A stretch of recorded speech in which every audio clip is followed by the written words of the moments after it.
Welcome back to the Boba Joe Show. Get ready for some no holds barred, over the ropes commentary action. Hello, everybody. Hope everybody's keeping well, having a good week.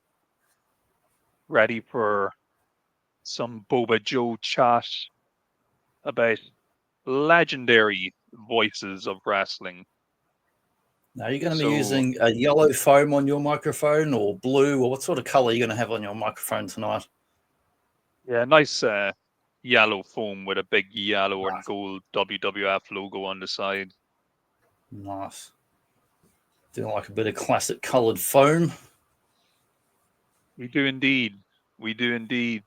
And yeah, folks, it's voices of wrestling. So, that covers a lot of ground. We be talking commentators, whether that be play-by-play or color commentators, announcers.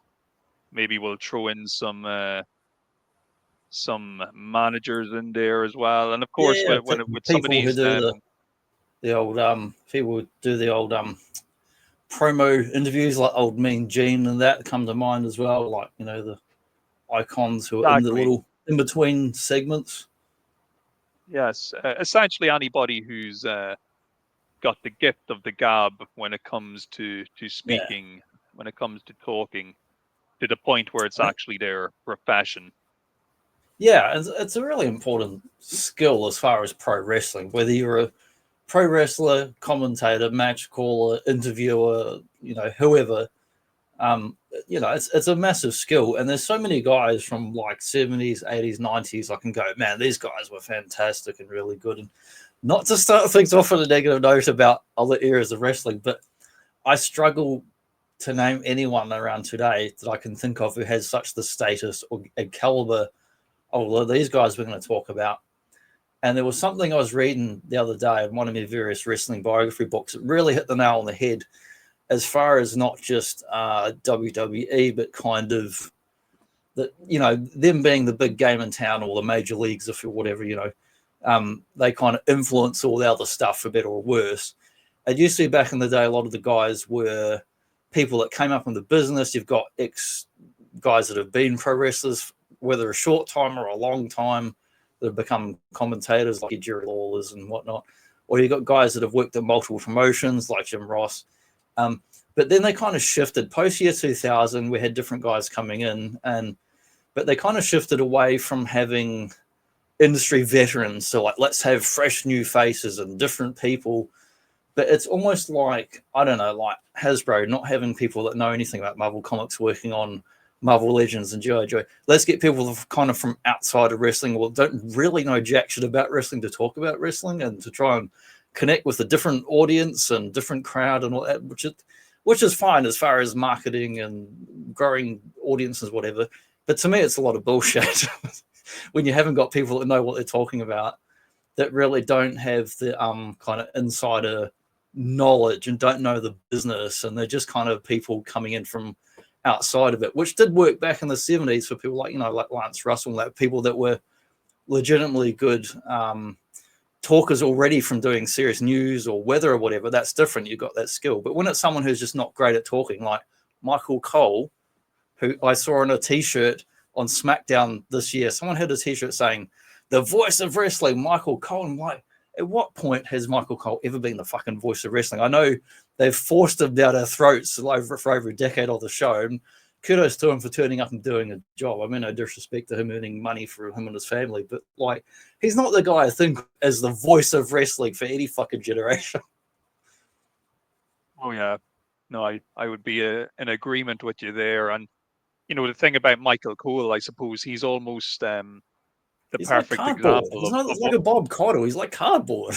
Yeah, but he's the perfect example of what you were speaking about, in the sense that they took somebody who had no background in the business at all, but with the intention of molding him into what at the time Vince McMahon thought a good announcer would be. And unfortunately, what Vince McMahon thinks a good commentator will be is basically a Vince McMahon avatar is what he's looking for, because Yeah. he would just communicate through Michael Cole's headset, and basically have Michael Cole be his puppet and propaganda man. And look, I know obviously Michael Cole is not the only one, and even some of the legendary voices we'll speak about today have Oh, had poor to old deal with JR was tortured similar. by Yeah, bloody Vince McMahon, both in public and behind the scenes. yeah, no, totally, and but it's Cole is that perfect almost byproduct of that Vince McMahon influence on the commentary desk. And in fairness to Cole, while I don't rank him among like the tippy top of talent, he has endured and he's managed to like Yeah, survive he's the turned up and business done for a the long job. time. Like, you do any job long enough, even if, let's say, you're fucking useless at it, but you do it for 10 or more years, you've got more skills than someone who's never done it. It's like, kudos in that regard.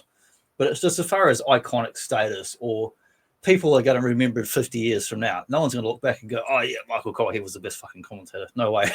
Nobody is going to think of that. Yeah, he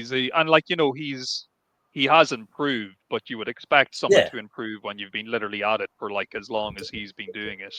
So that's probably faint praise in Like, a I lot could of say the ways. same And of, like, say, Eric Bischoff. Like, I can happily listen to Eric Bischoff on the podcast. He's a good talker and conversationalist. He's not the best at commentary, but when I hear this Monday Nitro Live, and it's like Steve McMichael, Bobby Heenan, and what's his Bischoff, like, that's definitely a certain era and certain voice and sound. So I like hearing him on that. But I wouldn't say he's like great at commentary, but it's an iconic voice from that particular era, and yeah, I get you. And they shuffle the deck so often now when it comes to your commentators these days that I get irritated with the ones I another have now. They're just so boring. they're so No bland, they're so personality. cookie cutter, and the They're ones that like aren't cookie cutter. news reporters, where it's just like the voice of the corporation. You only say things with very on script. You can't be spontaneous. You can't just like be themselves. I'm sure if they actually were able to be themselves and not just be a corporate mouthpiece, they would probably be more interesting. But it's not that era. It's very very corporate and very on script, the way they do all commentary now. There's no chance of them saying anything slightly colorful or interesting or slightly offensive or anything like that. It just won't happen. Yeah. And that's the thing, like I was saying, they shuffle the deck round so often now. You've got, Corey Graves, Michael Cole, Wade Barrett, Pat McAfee, there's more and more, and they're constantly rotating and switching around. And sometimes it's a 3-man boot, sometimes it's a 2-man boot, sometimes it's 2 men and a woman, and it's someone you haven't seen or heard before. And it feels like, I don't know, you do sometimes just long for the days of, okay, it's the Monday night show, so I'm just going to hear the dulcet tones of Jim Ross and Jerry Lawler call the next 2 hours of action. And I do feel like maybe ones that we don't really not so much knowledge on, but as far as like all your Spanish commentators, obviously I don't know what they're talking about, but when you do see them here and there, they've still been right through post 2000 up to now. I would say their commentary is good, even though I don't know what the hell they're saying, because they're excited, they're interesting. They're always like got enthusiasm in their voice, whereas the other guys I hear on the main show, they're just like cardboard. It's like listening to paint dry. Yeah, and it's the fake enthusiasm. It's like, that was it's really the greatest exciting. match I've ever seen, and this is the best thing ever. I'm like, no, that's the dullest match I've seen out of 10 dull matches this week, and you're just over hyping and selling something that's completely ordinary. So what have you got left for an actual good match if you're saying that shit for a weekly pedestrian match? And look, and I suppose to be fair as well, we are of an older vintage, so there could also be an issue like this. I just don't really get what's kind of hip, cool, and current, and maybe the stuff that Corey Graves is talking about is relevant or whatever, but like I don't really get it, and I don't care. So it's just not really hitting for me. Whereas if I can get into a match because somebody who's really making me feel invested in what I'm watching by kind of telling me a story and explaining to me, you know, what's important and what I'm supposed to Yeah. focus on, but not do it in such a way that makes me feel like I'm, you know, an idiot that needs to be led. Like they do it in Yeah. such a way that they bring you along kind of in a natural way. Yeah. There's a And, you lot of know, guys that are guys, great at it, but I feel like there's three that kind of stand out to me as being like straight man commentators, not being like comedians like Lawler and Bobby Heenan, but actually doing straight man commentary. To me, like Gordon Soley, Lance Russell, and Jim Ross, they're like, and they're of a certain pedigree, and they were influenced by each other and kind of, you know, like were influenced by each other's styles and that. they're all guys that, you know, you could easily put them doing commentary on a football game, baseball game, doesn't Yeah, matter. yeah, They could well, like just, fucking XFL. yeah. But they're people who have kind of weighty voices with authority Yes, that you yes, take seriously, and you know, Solely especially, like I think like I mentioned before when we did our Starcade, one of our Starcade shows, like he definitely sounds like he smokes, you know, 20 to 40 a day, but it really adds to the gravitas. And you know, I know I sound like I'd probably smoke a lot as well, but you know, it adds to the you know, just the weightiness of what he's saying, and he's somebody you listen to and pay attention to, and he yeah. always, apart from the way he sounded, he always looked dead serious as well. Like he never was caught like, you know, looking foolish or, you know, acting No, they weren't goofy. He always characters. They were like played it straight. proper sports commentator style, but it happens to be pro wrestling. But because they're so serious, it really sells the impact of what they're talking about. Yeah, and like, you know, Gordon Soley isn't going to, you know, speculate about, you know, oh, what are the motivations behind why this guy attacked this guy. He doesn't go in for all that like kind of He's phony, not going to be you know. saying puppies or anything like that. No, definitely not. No, but like, you know, he's going to be like, you know, he's going to call the moves. He's going to explain the logic of what, you know, one competitor is trying to do to the other. And he's just going to, you know, call it like it's an actual contest, an actual, you know, competitive sport. Yeah, And, more you know, like Japanese strong style stuff. It's like more serious and like, oh, what's actually happening? Maybe this guy's really going to get hurt. and if something, you know, crazy does happen, like say if somebody does get jumped outside the ring or there is a bit of a fracas after a match, he gives that the appropriate kind of response. Like he acknowledges that what they're seeing is totally outrageous, and you know, Yeah, what is the athletic commission going to do about this? You know, he still plays it this straight. guy's He cutting his doesn't own go, arm with an axe. What's going on yeah, here? yeah. He's not just like goofing out and you know, Yeah, or acting like this is totally like a normal thing to happen. He keeps it. He plays it straight the whole yeah. time, and I feel like that he's was a big definitely part of the like your Memphis style and trying to think like not AWA but bloody the other early ones that, like Piper and like Continental Wrestling like bloody Piper and Sergeant Slaughter on the early 80s and that where you got that small studio and the bit where they're doing the interviews and promos is right next to the ring because you see the camera kind of just pan over sometimes. Those kind of ones sometimes they're doing the interview in this ring and occasionally the wrestler jumps out of the ring and comes over, all of a sudden they're behind the commentator or the promos and it's like, whoa, what the hell is going on? It's getting a bit chaotic in that. And if you're in that small studio audience, I imagine that would be pretty crazy and exciting to actually see as opposed to a big arena where they're like little ants in the distance. and in an environment like that, where you've got the live crowd and they're right beside you, you need someone with a voice of authority to actually get people to Yes. shut up and pay attention and kind of bring everybody in the focus, you know, which is another kind of a masterful, you know, skill that these guys had when it came to just getting people to actually shut up and listen and, you Yeah. know, listen and pay attention, even to what you're not watching action, so to speak. You're not watching the match or you're not watching your favorite wrestler cut a promo. You're essentially listening to a guy maybe run down a card or introduce something, but for whatever reason, it felt like what he was saying is important and that you needed to listen and pay attention.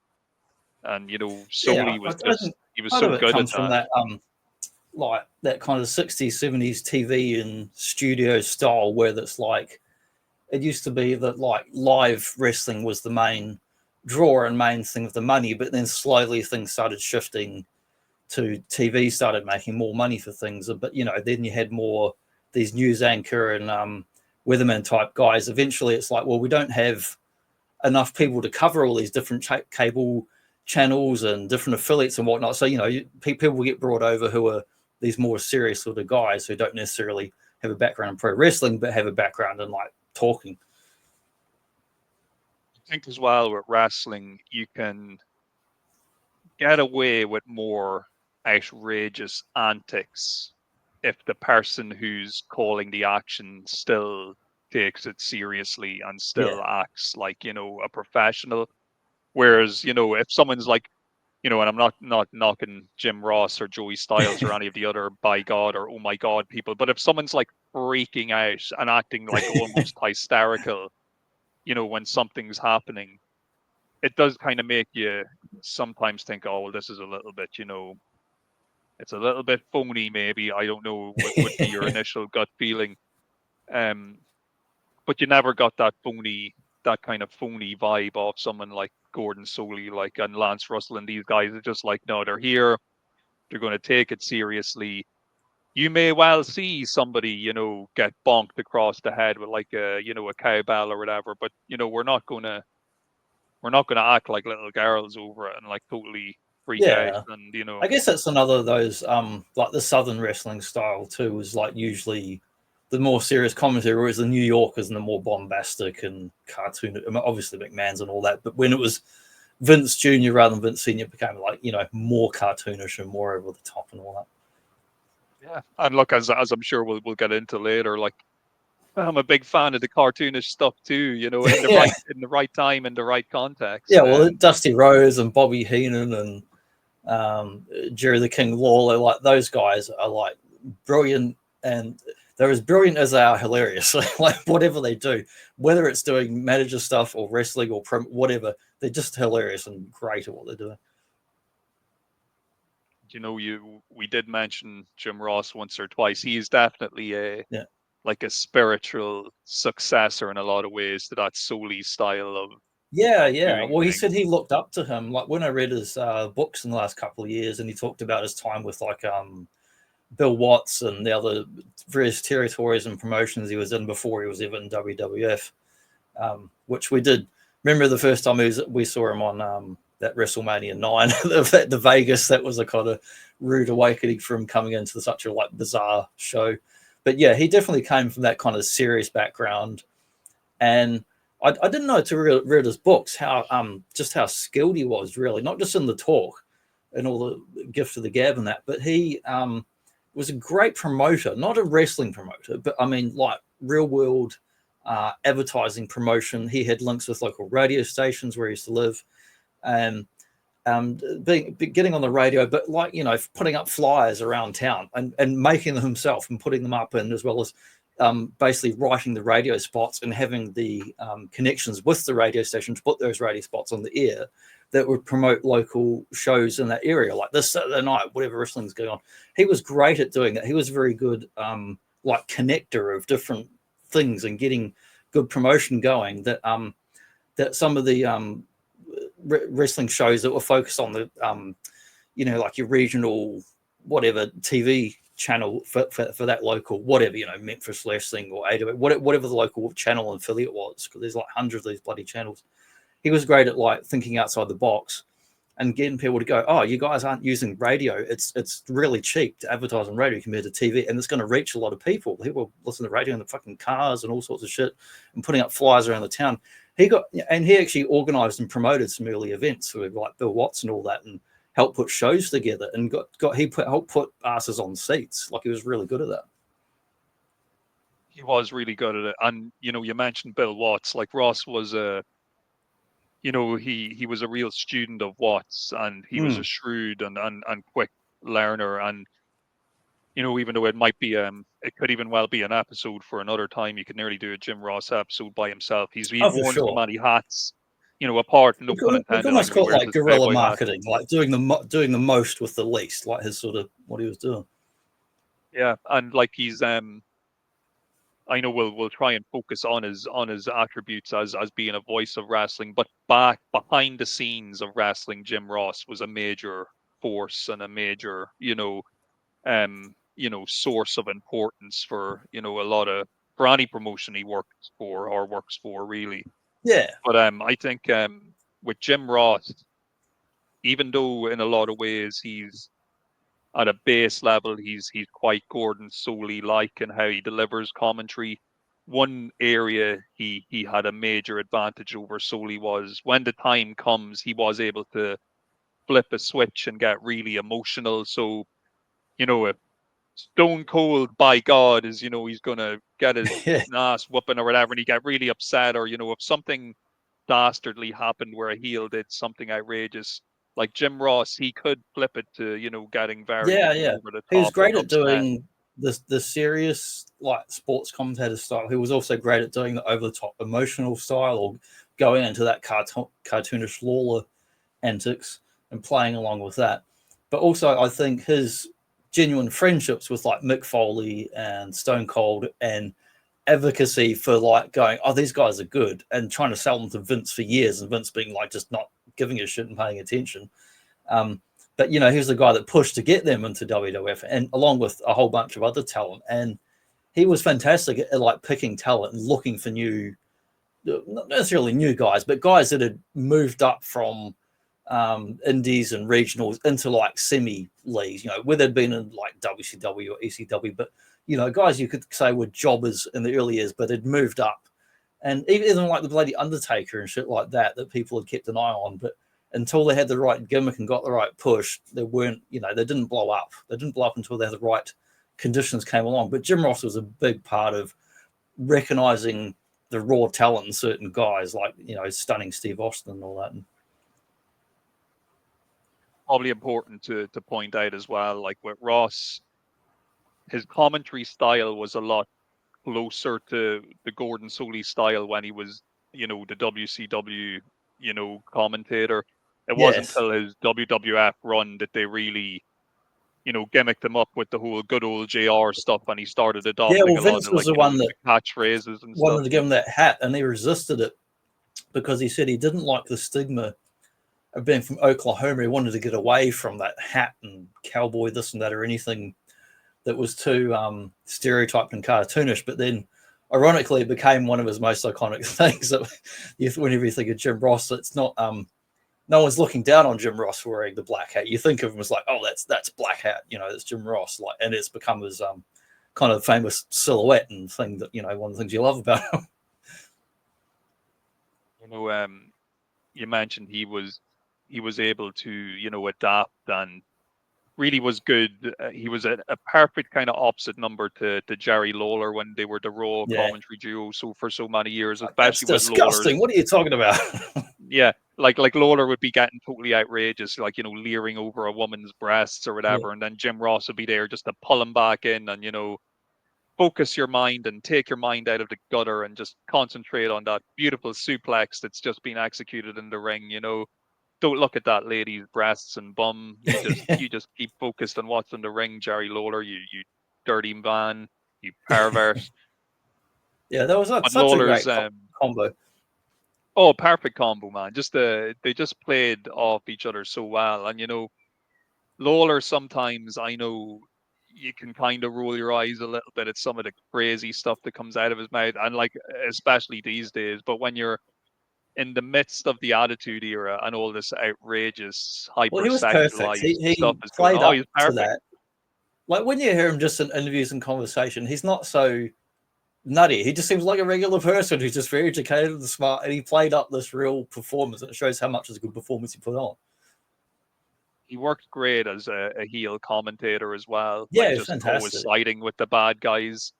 And one thing that always kind of saddened me about Jerry Lawler is, as the years kind of went on and the company moved into that kind of mid-2000s era, they kind of took away his heel character and just made him like a normal commentator. Yeah. Like, he was still Jerry the King Lawler, but he didn't do any of those things that kind of made him the king. He just spoke when he's like just a sitting normal there guy. with, like, Michael Cole or Taz, and it's just like, here's Lawler with nothing to do, and sit there in between them. And it just was never the same as it was when you had him and Jim Ross, you know, side by side. One guy clearly for the good guys and another guy clearly for the bad guys. Like that. Yeah, I like That that so worked. much better. Like when I watch the shows now, like the Raw or SmackDown, which I don't always watch. I watch bits here and there, and usually I watch the pay-per. You know what we used to call pay-per-views. Now you just call them a super card, like your Manias and Rumbles and that. When I watch them, like there's that formula sort of gone. There's no real like heel commentator or this guy's for this. They just put up in the credits. This guy is the commentator and this guy is play-by-play, but they just talk a whole bunch of shit. And whatever they talk about is really nothing to do with the match half the time. But it's not as entertaining. It's not like they're particularly funny or particularly heelish or anything. It's just they don't have like a persona or something that comes from them that's accentuated and makes them more interesting to go, whether it's going serious or cartoonish. They're just kind of like all real middle of the road, vanilla stuff. But that's the corporate style they've been pushed into and coached into. Well, you know, we did mention that like Jim Ross and the King were a bit of a dream team, but just looking at this, Well, I'll bring up a bit of text here that just reminds us of some of the other classic combos. Yes. So we had back in the 80s, we had some famous pairings like Gorilla Monsoon and Bobby the Brain Heenan. We had the 90s, we had good old Jim Ross, JR, and Jerry the King Lawler.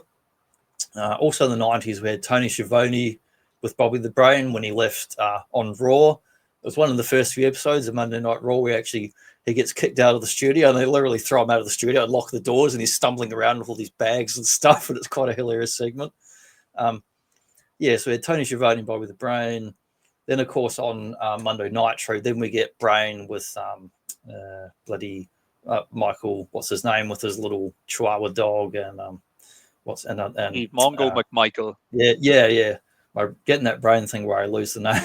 So back in the 70s, we had Gordon Soley, Bob Caudle. Another combo in the 80s, we had Monsoon with Ventura, who were awesome combo again too. Over in ECW, which I didn't get to see, we had Joey Styles. Another 70s one, we had Lance Russell and Dave Brown, very iconic, very beloved. 2001, we had another pairing, Jim Ross with Paul Heyman, kind of two contrasting styles there. And then we had things like, we had Nitro era, we still had Tony Schiavone with Larry Zbyszko. In the 80s, I don't know these guys at all, but Bill Mercer and Sunshine Mark Lawrence for WCCW, otherwise known as Von Erich Territory. Then we had Bob Caudle and Jim Cornette, which I've not heard, which is for Mid-Atlantic, otherwise known as Smoky Mountain. And other different combos, we had McMahon with Ventura at various times in the 80s, McMahon with Randy Savage in those early Raw episodes before Savage left and went over to WCW. And those very early ones before Macho left, you would sometimes get Vince with Macho and Jerry Lawler, who was standing in because Macho was going to be leaving, and they were bringing him on. And that's his bridge where he became one of the regular commentators. But yeah, we had a lot of different great combos, pairings, sometimes a 3-man or even a 4-man lot, but often it was like the two-man kind of, your kind of buddy cop sort of duo was like your think more memorable, but sometimes you'd get a really good 3-man group or combination. But is there any of that's you that really stand out and think, oh man, that's a certain favorite or certain era, or which, I'll tell you, just looking at this, so in terms of like two-man team ups, Monsoon and Bobby Heenan were a fantastic combination together. They had a lot of segments on there. I don't know, they had that Tuesday Night Titans. They had all sorts of other shit outside of the wrestling when Vince was trying to do everything but fucking wrestling. They had lots of comedy sketches and segments. I would be hard pressed actually to pick between the team of Bobby and Gorilla or the team of Jesse and Gorilla, because both of them work. Yeah, I feel the same. Ventura. It's you could flip a coin, like they both. It's, and I suppose the common denominator there is Gorilla, because he's so good at being the honest, straight guy that it just works perfectly when you have an over the top heel like Bobby or Jesse. It's perfect, that dynamic. I'll actually even go and say, you know, I mentioned obviously like Jim Ross and Jerry Lawler, obviously an iconic duo in their own right. But maybe my favorite Jim Ross, you know, co-host or co-commentator was Paul Heyman during that Yeah. 2001 era of WWF. They just really worked well together. And Heyman is such a smart ass and Yeah. wisecracker and fast talker. And he Was he just, looking once again, though, 2001? Was he looking chubby then? How was he looking then? he was looking a little Because he bit used to be this chubby, but tall kind of nowhere James near. Belushi looking dude, and now he looks kind of like the Kingpin. It's like the size of Yeah, it. yeah. He definitely wasn't as rotund as he is Didn't these have the days. three necks yet. I mean, three chins. Yeah, yeah. Two He necks only and had the three chins. second one. Yeah, he only had the Yeah. second neck growing in. You know, at that point. And but you know, Heyman Heyman was really good with Ross. Heyman also had a pretty good showing a few times alongside Ross in the old WCW as well, and also with Yeah. Jesse Yeah. Ventura, I think, on a couple of shows. So Heyman had been around the block when it came to sitting in the seat and you know doing the Yeah, he's talking a really too. interesting guy. I was reading more stuff about him behind the scenes, and I've watched a few documentaries and that. But Heyman's like he's a real seasoned veteran of being like he's done like manager stuff, commentator stuff, but behind it being promoter, of course, ECW stuff. But he was very skilled at just even those early days where he weaseled his way in to being a photographer and as a teenager and getting into live events with press passes when he wasn't press and he just faked it and got in and bullshitted his way in. Like that's just like very admirable. I love it. And you know when he would finally get in the door, he'd be so cheeky he'd even like elbow the official photographers out of the way, the actual you know paid to be there WWF photographers, and like young Heyman would come in and like shoulder them out of the way to get his perfect angle for his shot. Um, yeah, he wanted in and he got in, you know, by hook or crook. But yeah, he gelled well like with a few guys on this list. But yeah, like going back to the initial question you asked, it would be a coin flip, I'd say, for me between Gorilla and Bobby and Gorilla and Jesse. I find it difficult Yeah, to choose yeah. either combination there. They're just so good. And Jesse Yeah, I was was that. watching the first Survivor series the other night, and it's just what a contrast of like. I mean, there's stuff I like now going wrestling. Like last year, I enjoyed the CM Punk versus Drew McIntyre stuff. That was fun. I enjoyed that. That was kind of the highlights of the year for me. And then that Bad Blood match they had in around the last quarter of the year. Good match. But what a contrast going back to this era. Like I watched the first Survivor series. You commentators that I love listening to, and I can just like fall asleep listening to their voices. They're just so enjoyable to listen to.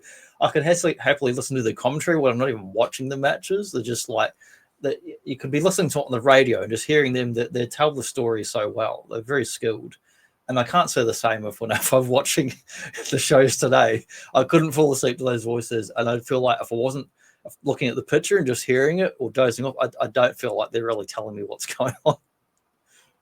Yeah, and to be honest with you, like when I watch, I know I just sound so grumpy about this stuff, but a lot of the time when I You're watch allowed to. the most modern wrestling, I will turn the sound down often because the commentary irritates me so much. Like it's not only that it's not good, but when it begins to irritate you, that's when you kind of know there's something wrong. And you know, once again, Yeah. this could just be a reflection of our age and you know how we're used to like what we are used to. But like you I know, think anyone goes I through just it. I can't can get think of into it. like guys I listen to on the radio, nothing to do with wrestling, who were just like good buddy duos and funny. Think, oh, that's what I used to listen to around year 2000, 2010. And now I turn on, it's like, who are these fucking idiots? I'm sure there's someone who enjoys this morning drive time bullshit, but it's not me. It's like, so we all go through it. It's a generational thing, but I think you can look back at like wrestling, cinema, video games, whatever, any kind of media, and go, this is a high bar. These guys are very skilled, they're very good, and things behind the scenes have changed so much where today it's very successful in the money they're making, but a lot less people are watching wrestling these days, and maybe less discerning, more of a casual audience, which is fine. Have different standards, that's fine. You like what you like. but you can say there's a certain criteria standard of quality that was there for certain people, and I don't see it in some other ones. You can say, oh, I'm just being picky and whatever, but I think there is an objective standard you can look at as far as actual skills in any kind of job or thing you're doing. You know, I think we might have mentioned it when we did our early WrestleMania shows. When we were, I'm pretty sure we did talk about it when we first kind of encountered Bobby Heenan. Like, Bobby Heenan is one of those guys where he was nearly, like, I think I said at the time, he's like almost too good for wrestling. Like, he's got more somebody talent in who, his little finger than I'll have in my lifetime. yeah, like he could have been prime time, late night, or whatever slot you want to put him in. You could put him doing any type of talk show, any type of like Yeah. entertainment, weekly. You know, he was He good did enough have a bizarre talk show for a while. It was mainstream. like a fake talk show in the 80s. That's right. That's It's right. But really like, bizarre. There's a few clips on YouTube. if he had wanted to, I'm sure he would have fit right in the mainstream television world. You know, he didn't I have feel to like he be. could have been on some kind of sketch comedy show or Saturday Night Live or anything like that and just Yeah, been yeah, great. exactly. Like, he just had that wit and that kind of magnetism about him. Like, I could always listen to Bobby. Could And always his listen to ability to anything he improv says. stuff. I mean, he's got go-to things he says here and there, and it's like listening to a bad dad joke, but you laugh at it because it's so bad. It's just great. But his ability to improv stuff on the fly, and the amount of times where other commentators and people sitting next to him, they're trying not to laugh and muck up what they're trying to say in the match because he's made them laugh and he's with his improv and stuff he's saying. Yeah, and you know, sometimes, just for the benefit of an audience, especially a young audience, you do just kind of need the guy to be like blatantly obvious in his, you know, dastardly heel antics and his, you know, his. And like, you'd love, you know, Bobby, like, where he's like, you know, he's encouraging people to cheat, he's encouraging them to use weapons, he's, you know, as he'd famously say, you know, if the referee didn't see it, it didn't happen. You know, that was just the mentality, but it worked so well for communicating to you, especially once again, if you're a young person, that, you know, okay, bad people do bad things and act in bad ways. You know, some people might look at it now and think, oh, like, it's quite cheesy and over the top and there's no nuance, or, you know, no shades of gray or whatever. But I say, Well, you know, fuck that. Sometimes you just need to be yeah, told a simple story. he's so skilled at doing that sort of character and that sort of like annoying uncle or the old like dad who tells bad dad jokes that are just so bad they're awful, but you laugh because they're so fucking awful. But if you can check out on YouTube some Bobby Heenan interviews, there's ones like some of those post 2000 ones on those like Back to the Territories interviews DVD series and that are now on YouTube. There's ones on that. There's like shoot interviews on there, the 3 or 4 hours with him, where he's so deadly serious, and it's like it's so different than seeing him do commentary or manager stuff.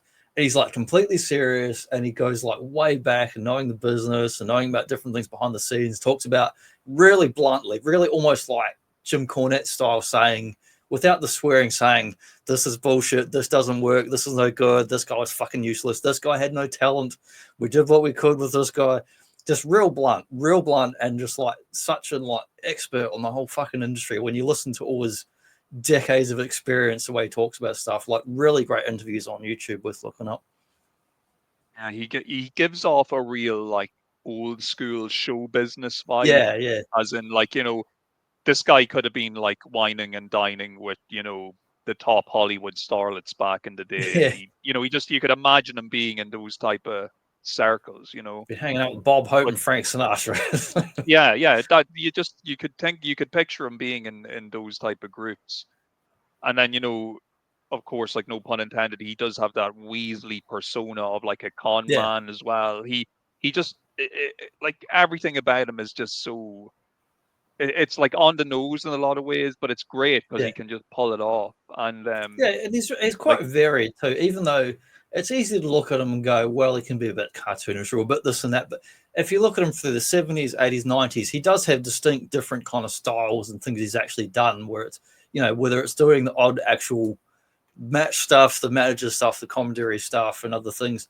he does have different kind of styles and things he's done. Like he's just enormously talented.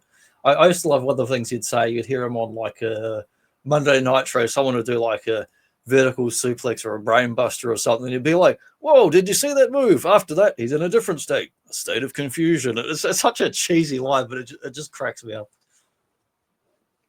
And like Gorilla, of course, was such the perfect, the perfect opposite number for him, because you've got slimy Weasley Bobby, but then you've got this big imposing Gorilla Monsoon who's there to keep him in check, and to fact check him when he's exaggerating or lying about something.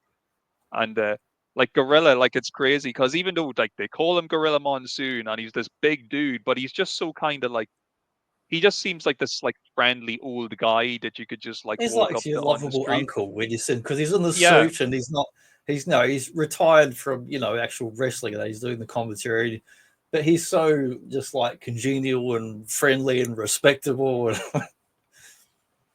And it's a different dynamic compared to say like Gorilla and Jassy, who when they were both ex-wrestlers, and Jassy's a big guy, but Gorilla can kind of match him in terms of size. But Jassy's another guy, and I know I'm like jumping around a bit, but since we are talking about both of Gorilla's most famous partners, like with Jassy, he was perfect for that rock and wrestling era in the sense that he was awesome. He was awesome, and he was straight off the back of his active in-ring career, so people still knew him as a big name.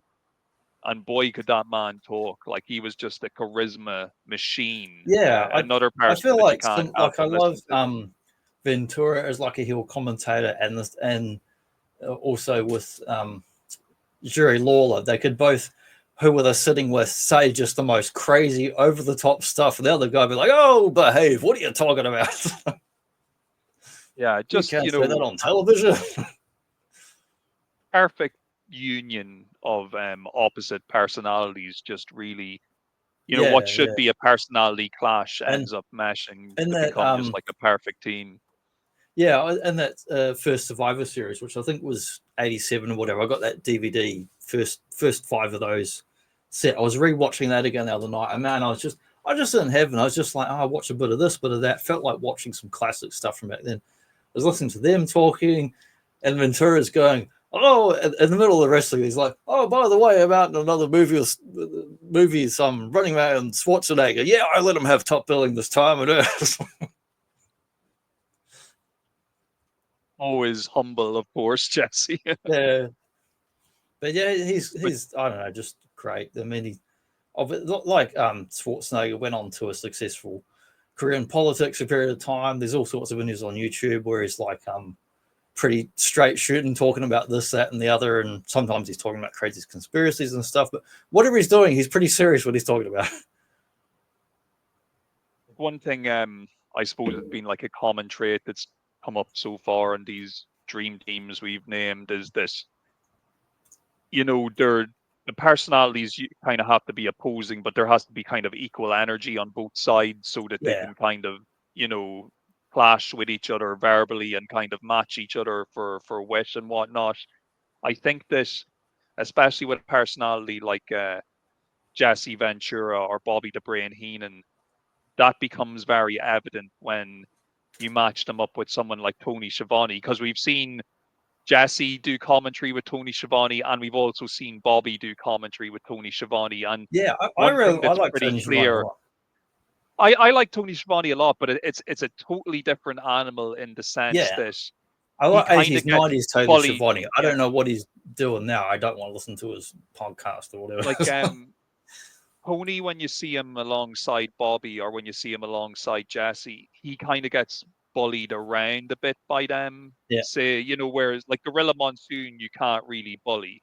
He's kind of like he ain't doing. He He's ain't just like a rock, not the rock. I mean, a rock, just like an actual rock. Whereas with Schiavone, sometimes you'd nearly feel sorry for him because Bobby would run rings around him verbally in terms of like making fun of him and stuff. Yeah, well, I mean, to me, Tony Schiavone is more of like a serious old school commentator guy, and then you got the guys doing more colorful stuff that are kind of like, and he's not really that sort of guy.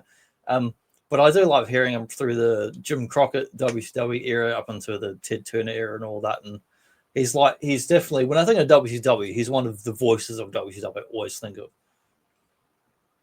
My kind of, maybe not a guilty pleasure, because they do just work well together. But when you get the WCW kind of 3-man pay-per-view team of Mike Tenay, Tony Schiavone, and Dusty Rhodes, Dusty Rhodes, Dusty Rhodes, like, it just works because especially with Mike Magic, Tenay, baby. I have to say, Mike Tenay is a great straight man and move caller. So, like, you'll have Mike Tenay will be like, "Oh, that was a beautiful acai moonsault," and Dusty will be like, "A what? An acai? An acai?" He just I love and some of Dusty. play off each other Some of so Dusty's well. like weird rants and stuff, and like, I mean, he does that whole kind of like that almost like hip hop rhyming slang kind of thing. He does as part of his, where he grew up in the region and all that. It was part of his upbringing, the way he talked. Like, always great at talking. But sometimes, especially as he's getting older, sometimes I don't know what the fuck he's saying, but I love listening to it. He's so funny, and it took me a while to appreciate him. I think because when I first heard him on commentary, I wasn't that familiar with him as a wrestler, so I didn't really understand his personality. It wasn't until later on, when I got to know his wrestling a bit and understood his promos and stuff, that I like began Dusty to like him a bit Flair, more on commentary. Yeah, exactly. But yeah, that kind of 3-man booth of Dusty, Mike Tenay, and Tony Schiavone, I think worked really well on WCW pay-per-views. I love and how I'll actually, I was just going to say, just because I mentioned them with Mike Tenay, he also had a very good run in TNA alongside Don West. Definitely, they were a good commentary duo. And Don West, I'll tell you a quick thing about him. He was just a guy who was on those late night shopping channels. He'd be one of those guys who'd be like, "Buy this now, this offer is going to be gone in 20 minutes. If you don't call now, you're not going to get the grill." And Jeff Jarrett, I think, or somebody like that, saw him on late night TV, and they just brought him in as a commentator, and he worked really well, for TNA. So if you haven't heard any of him and Mike Tenay together, I'll send you some videos later on. Yeah, you for can sure. Send me those. Listen to some of their stuff. Yeah, I love how like Dusty Rhodes, like especially in that kind of Nitro era, or even before that. But when he's regularly on there, he'll just be like talking about like play-by-play commentary stuff and this move and that move and whatever, and then it was segue and all kinds of shit, and they'd be like, "Oh, did you see that? Did you see that vertical suplex there? No, baby, it reminds me of the car wash last week.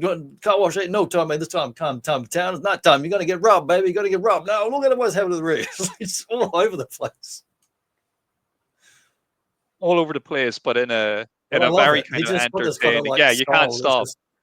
It's like a real rhythm. Listening. Yeah, he's so good, and like I know I made a few poor attempts already, but I'm not going to do any more attempts to try and emulate Dusty's speech and cadence for talking, because it's I unique just to genuinely him love and him him. alone. Like as a talent, performer, wrestler, commentator, anything. For a guy that like years ago I didn't know very little to nothing about. I'd heard him on WCW back in the day, but like I hadn't seen any of his classic matches or anything, or Ric Flair. And now he's just a guy. He's just like so lovable, such an amazing talent. He's on just my Mount Rushmore of wrestling talent. Just an amazing guy.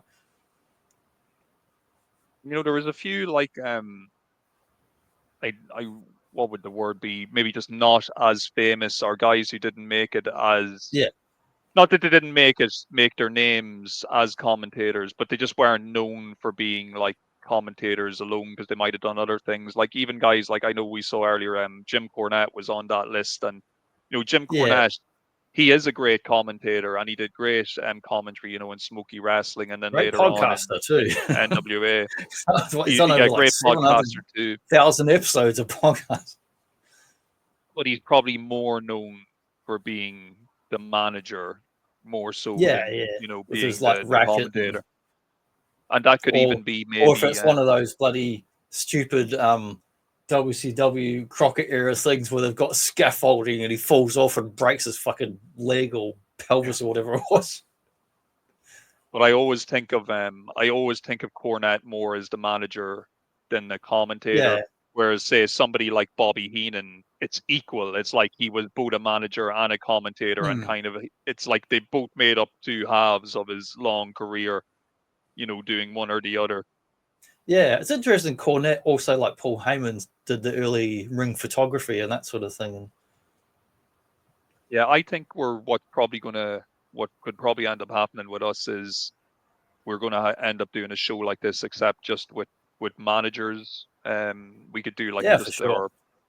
because there's so many good ones that, you know, it's just by kind of happenstance that some people on our commentary lists will also turn out to be managers, and vice versa. But it's definitely worthy of a show in its own right. Like, you know, these most charismatic wrestling managers, or whatever title you'd like to put in it.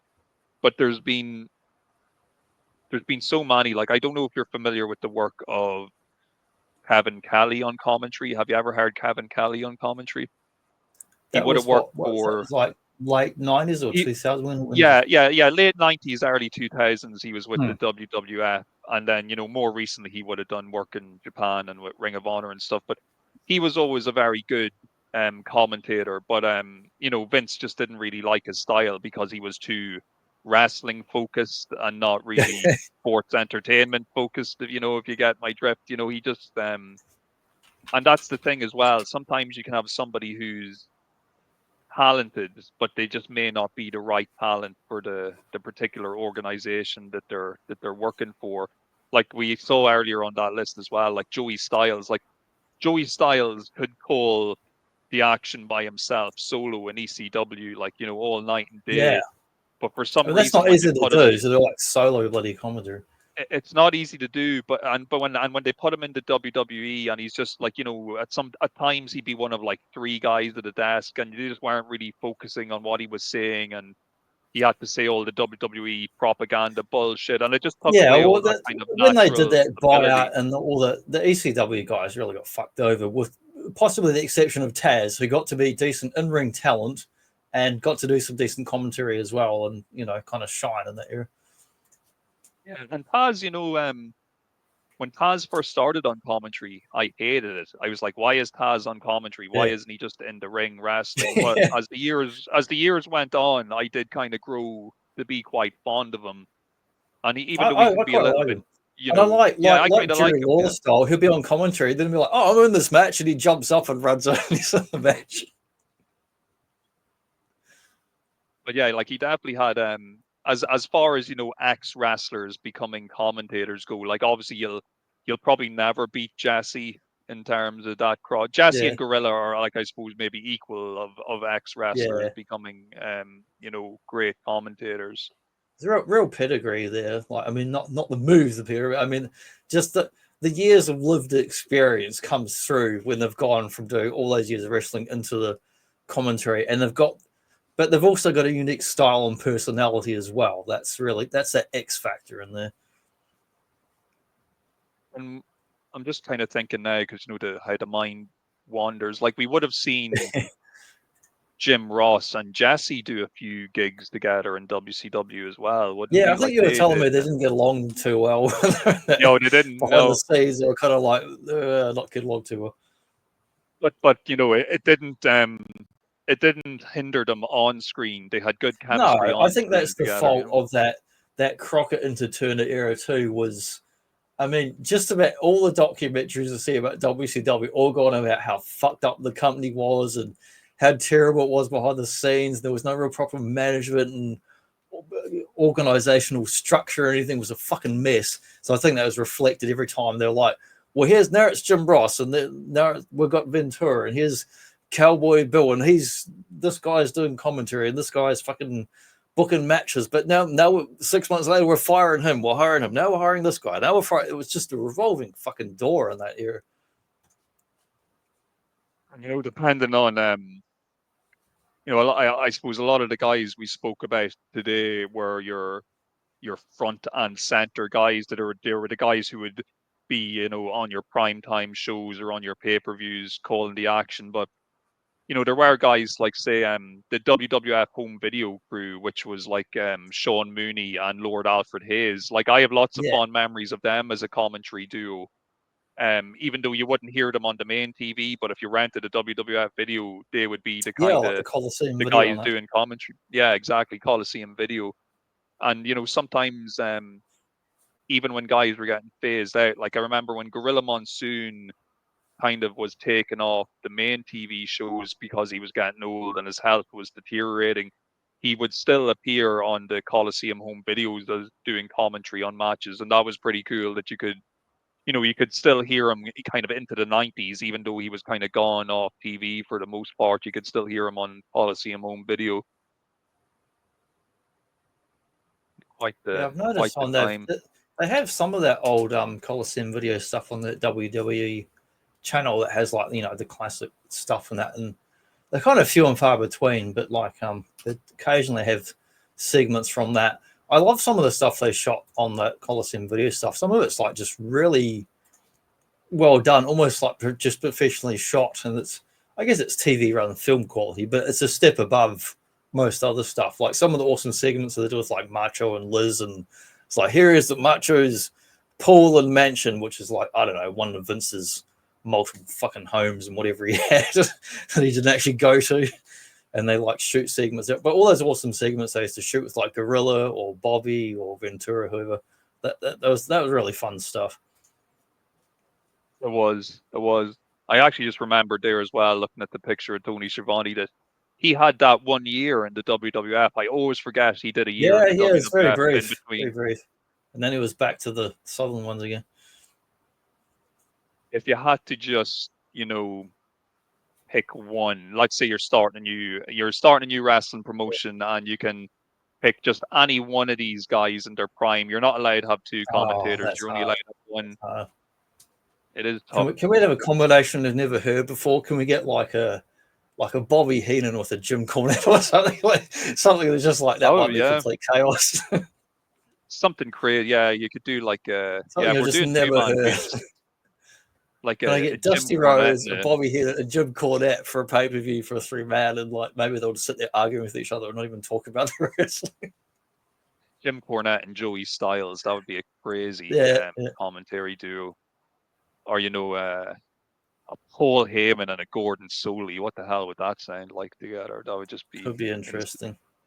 If I was just to pick one guy though myself, like if I could only, it Yeah, would probably be Jim Ross by himself, maybe. If I just had to like have one guy explaining to my audience what yeah. was happening I week to feel like week, and if I want to listen to like if you want to get, how there's stuff shit like Audible and books. It used to be books on tape, actual physical tape. Now it's all digital, so you get like narration of paperbacks. Like you can get like Matthew McConaughey did a book called Green Lights. You can also get an audio version where he narrates the entire book, and it's his book that he wrote from his own personal journal, so it's quite personal and good. And he's like, all right, that unique twang he's got.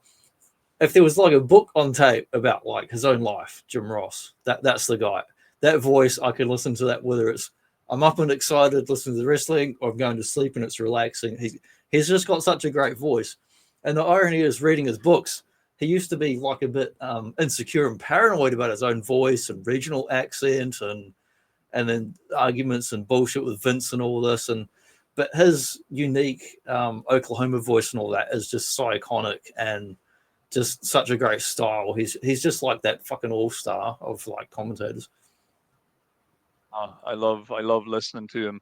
I'm ashamed to say, like as a teenager for a little while, I kind of got a bit tired of him, but that's because it felt like he'd always been around. And when you're younger, you never really appreciate kind of what's Yeah, there already. It's not until you move on a little bit in life and you kind of look back and you're like, God damn it, he was always good. I was just a cheeky little he was brat. always But good. yeah, Now, if you want some he was proof, always good. just listen carefully to this next 10 seconds. Okay, folks, glad you are here. This episode promises to be a real barn burner that will knock your socks off. So stay tuned and enjoy this week's episode of the Boba Joe Show. Yeah, it's not his actual Yeah. voice. That was a clone voice I made over a year ago, but it's pretty good. Yeah, it held up. It held Yeah. up. What's on the cards for next week's show? Do we have anything pinned down? Don't have an exact topic pinned out. It will be a wrestling topic. And I'm thinking, not next week, but because you brought it up in this one, and I was thinking about this months ago when I was thinking about other wrestling topics. When you said about managers, I thought that will be an awesome sequel to the commentators talk. There'll be one to do at the end of the month or after some other ones. But yeah, we're definitely come back next week. I'm kind of in two minds whether we're going to do a specific pay-per-view show. We can either go kind of a super show talking about some different classic kind of like Southern wrestling ones. Like we can kind of like talk about 2 or 3 different super cards, or we can go back to another classic WrestleMania because we're going to do that anyway. But they're all in the mix. They're all in the mix. So we'll kind of decide in the next couple of days. We're definitely going to be talking about some more classic 80s super cards, like you had WCW stuff, you had WCCW, you had AWA. There's a few things on there I've been thinking about since last year, just to touch on other stuff we haven't previously talked about.